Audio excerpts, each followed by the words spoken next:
নমস্কাৰ নিউজৰ বাতৰিলৈ স্বাগতম জনাই ষ্টুডিঅ'ৰ মজিয়াত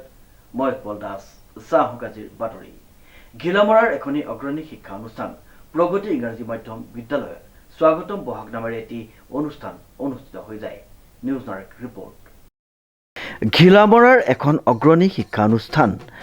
প্ৰগতি ইংৰাজী মাধ্যম বিদ্যালয়ত স্বাগতম বহাগ নামেৰে এটি অনুষ্ঠান অনুষ্ঠিত হৈ যায় উল্লেখযোগ্য যে ঘিলামৰা প্ৰগতি ইংৰাজী মাধ্যম বিদ্যালয়ত স্বাগতম বহাগ নামৰ এটি অনুষ্ঠান সুন্দৰভাৱে উদযাপন কৰা হয় 1994 চনত ঘিলামৰা মিলন নগৰত প্ৰতিষ্ঠা হোৱা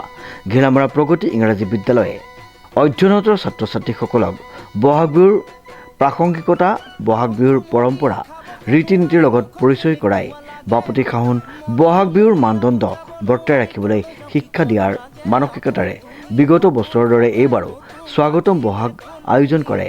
পুৱা 10 বজাত মুকলি মঞ্চ উদ্বোধন কৰে বিদ্যালয়ৰ পৰিচালনা সমিতিৰ সভাপতি বুবুল গগৈয়ে বিদ্যালয়খনৰ শিক্ষক দিব্যজ্যোতি হাজৰিকা মিণ্টু শইকীয়া প্ৰণামী হাজৰিকা প্ৰদ্যুৎ কিশোৰ গোহাঁই কৰ্মচাৰী মঞ্জিত সন্দিকৈ আধৰা আৰু শিক্ষয়িত্ৰী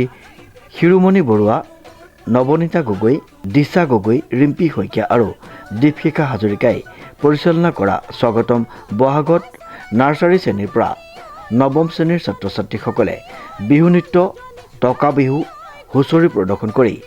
অভিভাৱকসকলক আপ্লুত কৰি তোলে ইয়াৰ লগতে বিদ্যালয়খনৰ একাংশ অভিভাৱিকাই টকা বিহু আৰু বিহু নৃত্য কৰি সকলোকে আমোদ দিয়ে ঢকুৱাখানৰ পৰা জিন্তু কোচৰ ৰিপৰ্ট নিউজ নাও